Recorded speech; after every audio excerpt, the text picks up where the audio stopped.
It began on an ordinary Sunday afternoon in San Francisco's quiet Ingleside district. But by 3 p.m., one home on Granada Avenue would become the center of a tragedy that shook the entire city. Inside, 38-year-old Jessica Alejandra Sanchez Landaverde was found critically injured after a violent home invasion. Despite desperate attempts to save her, she died at the scene. The suspect, 45-year-old Cassidy Wyatt Allen, a man with a long, troubled history of crime, substance abuse and recent failures in California's diversion program, had already fled. Hours later, officers found him passed out on a sidewalk miles away. Within days, the district attorney charged him with murder and first-degree burglary with special circumstances, carrying a possible sentence of life without parole. Online outrage exploded. Debates over criminal justice reform, pretrial diversion, and public safety consumed the city. But behind the headlines was a life lost, a family grieving, and a neighborhood forever changed. This is the story of what happened on Granada Avenue, told with clarity, compassion, and the quiet weight it deserves. It was a cool November afternoon in San Francisco's Ingleside district, the kind of day when the fog sits low and the streets grow quieter than usual. Families were settling into their Sunday routines as the weekend wound down. Nothing about the moment felt unusual, until the silence on Granada Avenue was suddenly broken by a call no one expected. At 2:52 p.m., dispatchers received a report of a possible residential burglary on the 200 block of Granada Avenue, a street lined with modest homes and steep hills that overlooked the southern edge of the city. Officers began heading toward the address, unaware that what waited inside would soon become one of the most heartbreaking cases the neighborhood had ever seen. When police arrived, the front door told a story before anyone even crossed the threshold. Subtle signs of force, an unsettling stillness, that feeling investigators often describe as the air being wrong. Inside, they found a woman suffering devastating injuries. She was alone. She was unresponsive. And she had fought for her life. That woman was Jessica Alejandra Sanchez Landaverde, a 38-year-old San Francisco resident whose name would not be released until 3 days later. Officers and paramedics began CPR immediately, working in a tight hallway, calling out instructions, refusing to give up. But despite every attempt, Jessica was pronounced dead at the scene. The violence was not random chaos. It was, according to early assessments, a brutal beating during a burglary, carried out by a stranger. A man who had slipped in, attacked her, and vanished before anyone could intervene. And for the officers standing in that small, quiet home, one thing became clear. Whoever committed this had fled quickly, and was still somewhere in the city. As the investigation unfolded, descriptions from witnesses and nearby residents began filtering in. A figure, disheveled, wandering, had been seen leaving the area shortly after the attack. Within hours, officers conducted a well-being check miles away, near 19th Avenue and Sloat Boulevard in the Terrible district. There, on a sidewalk, they found a man who matched the description. He was unconscious, passed out, and alone. His name was Cassidy Wyatt Allen, a 45-year-old San Francisco resident with a long and troubled past. Substance abuse, mental health struggles, and a criminal history that stretched back years. He was detained without incident and brought in for questioning. By early the next morning, on November 24 at 8:19 a.m., he was booked into San Francisco County Jail on suspicion of murder and first-degree residential burglary. Word spread quickly and so did confusion. Early reports had misidentified Jessica as a woman in her late 50s. The city waited for clarity. It wasn't until November 26 that the Office of the Chief Medical Examiner confirmed her name and age. She was just 38. Tributes online, quiet, respectful ones, spoke of a woman who was deeply loved, though her family asked for privacy as they navigated heartbreak no one should ever face. Meanwhile, online discussions erupted into a storm. Allen's past arrests resurfaced, along with news that only months before, he had been placed in California's mental health and substance abuse pretrial diversion program. He had missed sessions. Warrants were issued and recalled. And now, only weeks later, he was accused of taking a life. For Jessica's family, none of this mattered in the way the world discussed policy or outrage. What mattered was the empty space left in their lives. What mattered was the woman they lost.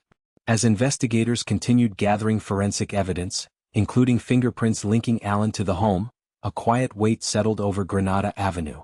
Flowers and candles appeared outside the house. Neighbors slowed down as they walked past, speaking in whispers as though the ground itself deserved gentleness. What happened inside that home on November 23 was violent, sudden, shattering. But it was not the end of the story. It was only the first chapter in a case that would force San Francisco to confront uncomfortable questions about safety, responsibility, and the fragile line between prevention and tragedy. And as the sun set over Ingleside that night, investigators were already preparing for the days ahead, knowing the city would soon demand answers. Thank you for listening to this first chapter. If you're new to this channel, we would be honored if you joined us on this journey.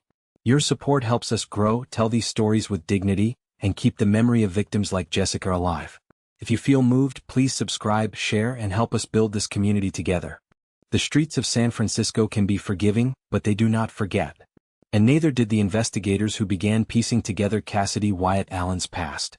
From the first moments after his arrest, the shadow of his history loomed large.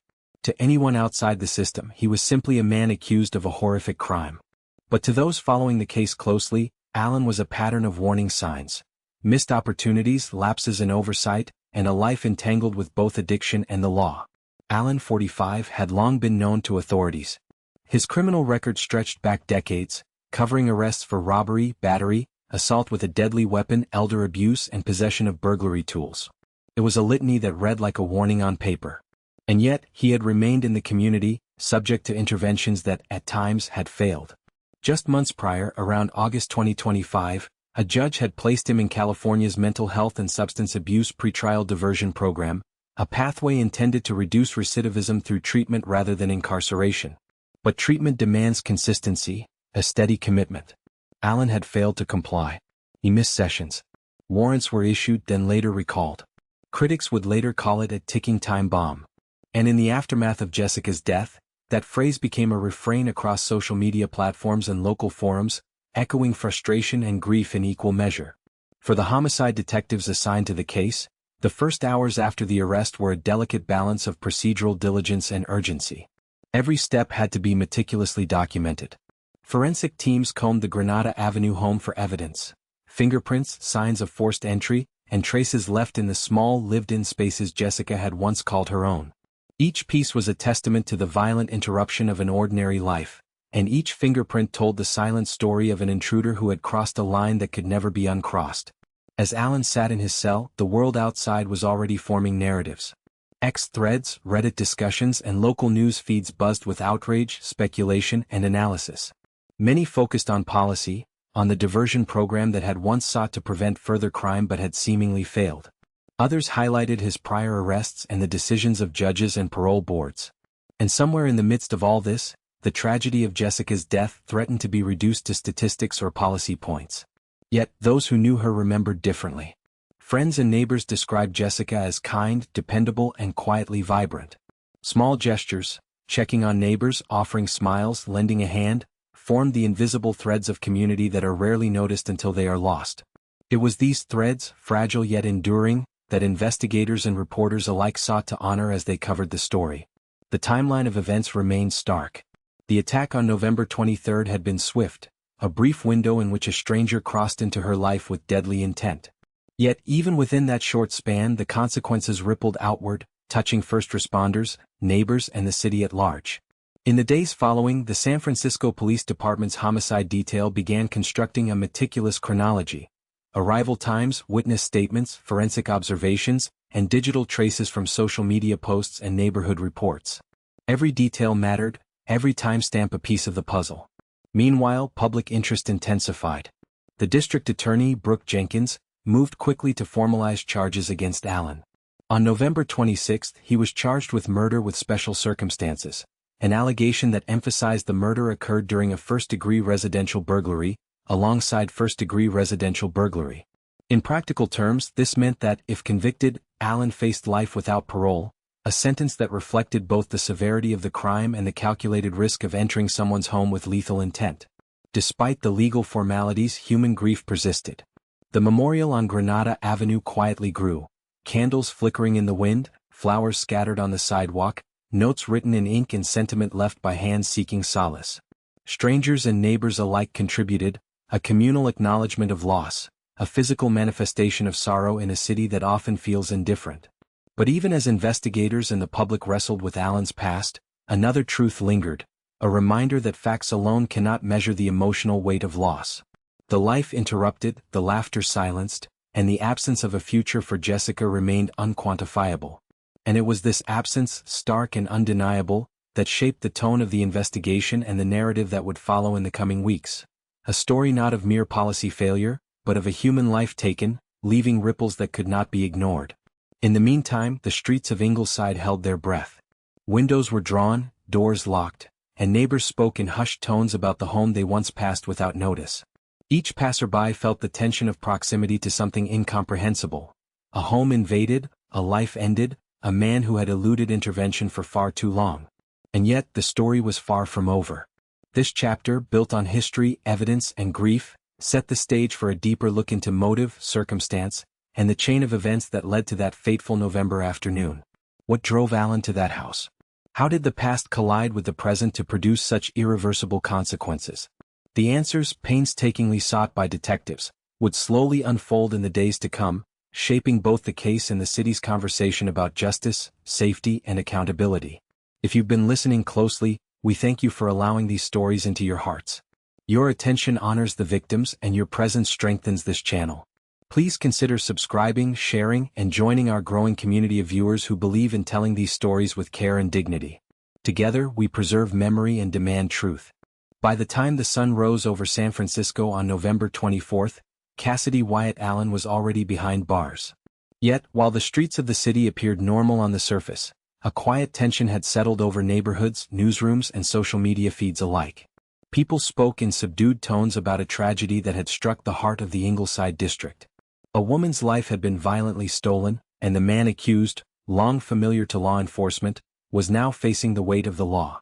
The mechanics of the legal system began to take shape immediately. Allen, booked on suspicion of murder and first-degree residential burglary, was held without bail. His arrest was calm, procedural, yet the implications reverberated far beyond the walls of the San Francisco County Jail. Journalists covering the story noted the contrast. A quiet, unassuming man detained in a cell, while the city outside grappled with outrage, grief, and questions that could not easily be answered. On November 26, the district attorney, Brooke Jenkins, formally announced the charges. They were stark in their severity. Murder with special circumstances, emphasizing that the act occurred during a first-degree burglary, alongside first-degree residential burglary. If convicted, Allen would face life without parole.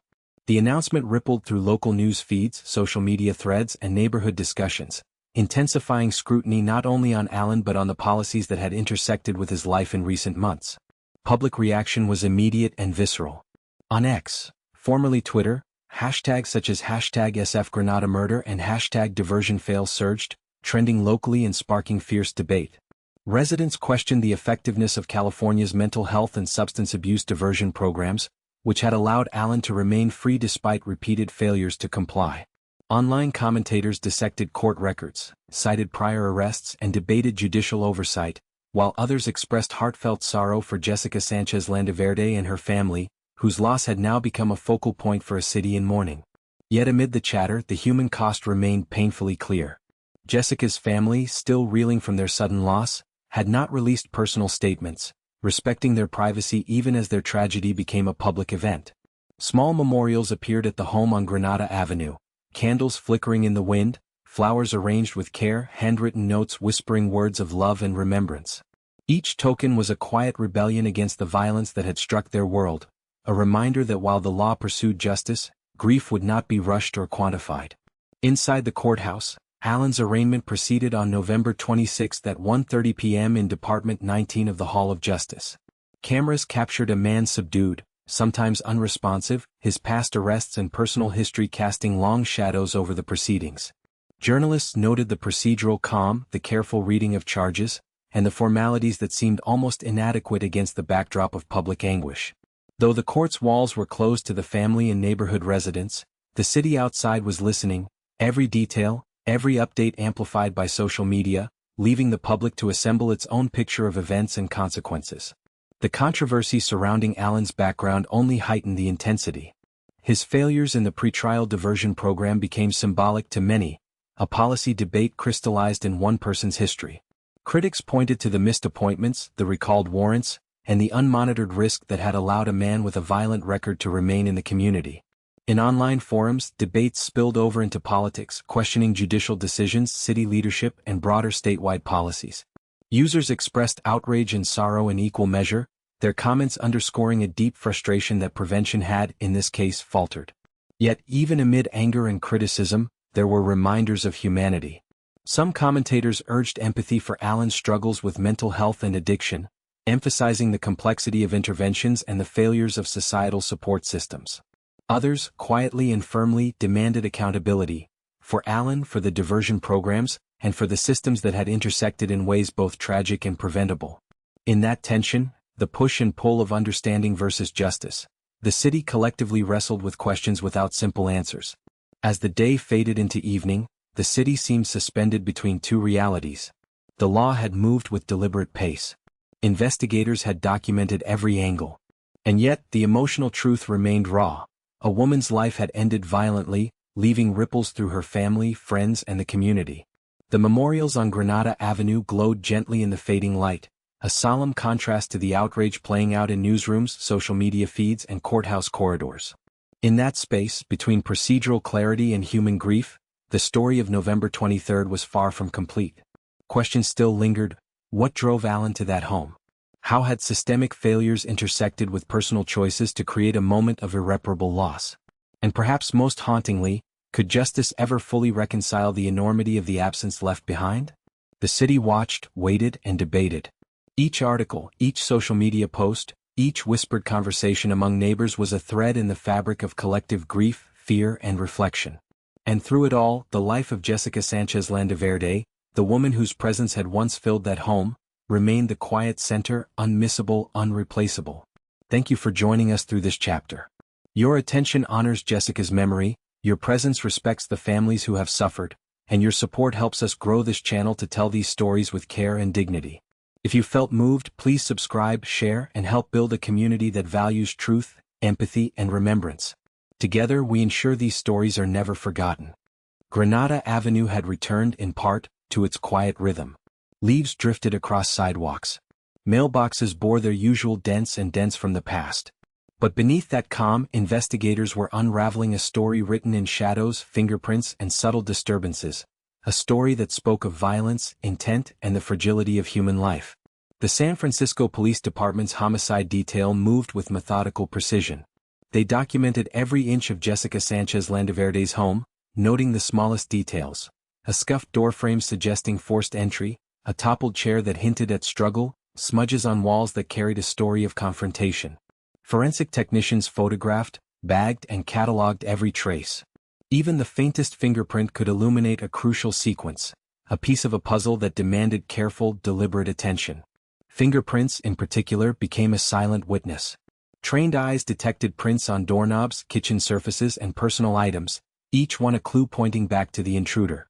The fingerprints matched Cassidy Wyatt Allen, confirming investigators' suspicions and creating the foundation for a case that would soon move into courtrooms and public scrutiny.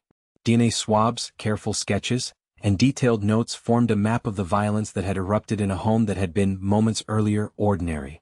But the forensic evidence was only one dimension of the investigation. Officers also began assembling a behavioral profile. Allen's life had left behind patterns long before November 23. His arrests for robbery, battery, assault with a deadly weapon, and elder abuse created a timeline of escalating risk. Observers noted the intersection of substance abuse, mental health struggles, and repeated interactions with the law, an intersection that, tragically, had culminated in the death of Jessica. Detectives interviewed neighbors and witnesses. Some had seen Allen wandering days before, disheveled and disconnected. Others remembered minor confrontations or past disturbances.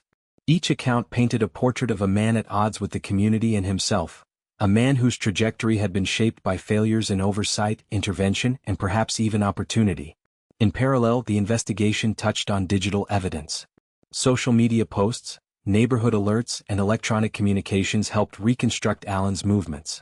His location the day of the crime, corroborated by witness accounts and surveillance footage from nearby streets, established the pattern that led police to the well-being check near 19th Avenue and Sloat Boulevard. There, he had been found passed out on a sidewalk, a man at once physically present and yet entirely absent from the world around him, a haunting visual of a life spiraling beyond control. For investigators, every detail mattered. The timeline of entry, the intensity of the assault, and the rapid flight from the scene were all examined not only to establish guilt but to understand motive and method. Why had Allen chosen that house? What did he hope to find, and why did the confrontation escalate with such deadly force? The questions were relentless, echoing in the minds of officers as they documented the evidence. Meanwhile, in the broader community, speculation began to mix with outrage. Citizens discussed not just the crime itself but the systemic failures that had allowed Allen to remain at liberty despite a long history of offenses and failed diversion programs. In forums and local social media threads, frustration mounted. Some blamed judges, others law enforcement, while many simply struggled to reconcile a world in which tragedy could strike so suddenly and violently. Yet amidst the technical, procedural, and political discussions, the human dimension remained undeniable. Jessica Sanchez Landaverde's absence was a quiet, persistent force. Friends described her warmth, her willingness to help, and the life she had built in San Francisco. Every piece of forensic evidence recovered, every fingerprint, every smudge, every trace, was a reminder of the abruptness with which that life had been taken. By the time preliminary reports were compiled, investigators had a clear picture: Allen's movements, his connection to the scene, and the sequence of the attack. But the emotional weight of these findings could not be catalogued. Each fact, meticulously recorded, was accompanied by the silent echoes of loss and the shared grief of a neighborhood, and a city, that could not forget what had happened inside that small home on Granada Avenue. The chapter of forensic discovery revealed more than just a suspect. It revealed a collision of human frailty, systemic failure, and the fragility of ordinary life. It was a reminder that, behind every statistic, behind every policy debate, there were real lives disrupted, and that the echoes of a single violent moment could ripple outward indefinitely. Even as evidence was carefully collected, analyzed, and prepared for court, the city held its breath. Everyone who followed the story felt it. The tension between procedural justice and emotional reckoning, the weight of unanswered questions, and the desire for resolution that would honor Jessica's life and ensure that her death would not be in vain. If you followed this chapter to the end, your attention honors the lives affected and strengthens this channel's mission to tell these stories with care. We invite you to subscribe, share, and help our community grow, so that we can continue to document, remember, and illuminate the truth with dignity and compassion. Your presence here is a gift, and it ensures that voices like Jessica's are never forgotten. The days following Jessica Sanchez Landaverde's death were marked not only by investigation but by mourning. Granada Avenue, once quiet and unremarkable, had become a place of remembrance. Candles flickered against the November wind, flowers bowed under their own weight, and notes left by neighbors carried words both simple and profound: "We remember you, you are not forgotten, rest in peace." These small gestures became a collective heartbeat for a grieving community. Inside the Hall of Justice, the legal machinery continued to move deliberately. Cassidy Wyatt Allen remained in custody, facing murder with special circumstances and first-degree residential burglary. The proceedings were procedural, meticulous, and intense. His arraignment had already signaled the gravity of the charges, yet the case would unfold over months or even years, leaving the city to wrestle with its implications long before any final verdict. For the family, each court date became a quiet marker of time passing without the one they loved most, a reminder that the system moved forward even as their hearts remained tethered to loss. Outside the courthouse, the conversation around justice and policy remained vigorous. California's pretrial diversion programs, mental health interventions, and substance abuse support systems were all scrutinized in light of Allen's prior failures. Social media debates alternated between outrage, grief, and calls for reform. In forums, comment threads, and community discussions, people grappled with uncomfortable truths: that one life lost could reflect both personal tragedy and systemic failure. And yet, amid all the commentary, the focus on Jessica's life was sometimes overshadowed by debates of policy, a tension the family quietly endured while the public examined the mechanisms that intersected with her death. For investigators, every piece of evidence collected at the Granada Avenue home had become part of a larger narrative. Fingerprints, forensic analysis, timelines, and witness statements combined to construct a picture of that tragic afternoon. Each trace was a reminder of what was taken, what was violated, and what could never be returned. Police reports and public records, however precise, could not capture the essence of Jessica's presence in the world: the warmth she offered, the kindness she extended, the life that had been abruptly silenced. Community members, too, began to honor Jessica in ways that reflected who she had been, rather than the tragedy that ended her life. Local organizations and neighbors held quiet vigils, sharing stories of her generosity and small acts of kindness that had gone unnoticed until they could no longer be experienced. People recalled her laughter, her willingness to help, and the presence she brought to the community, a presence that was now remembered in memory rather than in reality. The grief extended far beyond her home. Friends and relatives navigated a landscape of sorrow made more complicated by public attention. Tributes on social media, while well-intentioned, often collided with the family's need for privacy, underscoring the difficult balance between public mourning and personal loss. Yet even in these moments of tension, the community's love was evident. Flowers left on sidewalks, soft murmurs of remembrance, and quiet acts of solidarity that spoke louder than any headline ever could. The city itself seemed to reflect the impact. Ingleside, once just a neighborhood, now carried the imprint of tragedy. Local businesses lowered their shades in quiet acknowledgement. Neighbors moved with measured steps, aware that life in this corner of San Francisco had been irrevocably altered. The story of November 23rd was no longer only about a crime, it was about the fragility of life, the consequences of choices, and the enduring presence of someone taken too soon. And yet, even amid grief, a subtle call for reflection emerged. The case posed questions that could not be answered by law alone. How do communities balance second chances with safety? How can systems intended to prevent harm sometimes fail? And, perhaps most poignantly, how do we honor the life of a person whose story was cut short, whose presence enriched lives quietly, but whose absence resonates loudly? For Jessica Sanchez Landaverde, the answer lies not in policy debates or headlines. It lies in memory, in small gestures of kindness that echo her life, in the recognition that every ordinary day she touched carried extraordinary meaning. Her life, her laughter, her love, and her loss became a mirror for the city, a reminder that behind every statistic is a human being whose absence is felt in countless ways. As the legal process continues, as public debates rage, and as investigators work tirelessly to secure justice, Granada Avenue remains a quiet monument to one life lost and a family forever changed. In the soft glow of candles and the hush of a mourning neighborhood, one truth is undeniable: Jessica's life mattered. Her presence, however brief, left marks on hearts that no crime, no policy failure, and no tragedy can erase. As we close this chapter, we ask you to pause and reflect. How do we, as individuals and communities, ensure that lives like Jessica's are truly remembered, honored, and protected? How can we reconcile the fragility of life with the systems meant to safeguard it? Thank you for following this story with us to its conclusion. Your attention, empathy, and support keep these stories alive with dignity and care. Please subscribe, share, and join our community so we can continue to honor victims, preserve memory, and confront the questions that matter most. Together, we ensure that lives like Jessica Sanchez Landaverde's are never forgotten.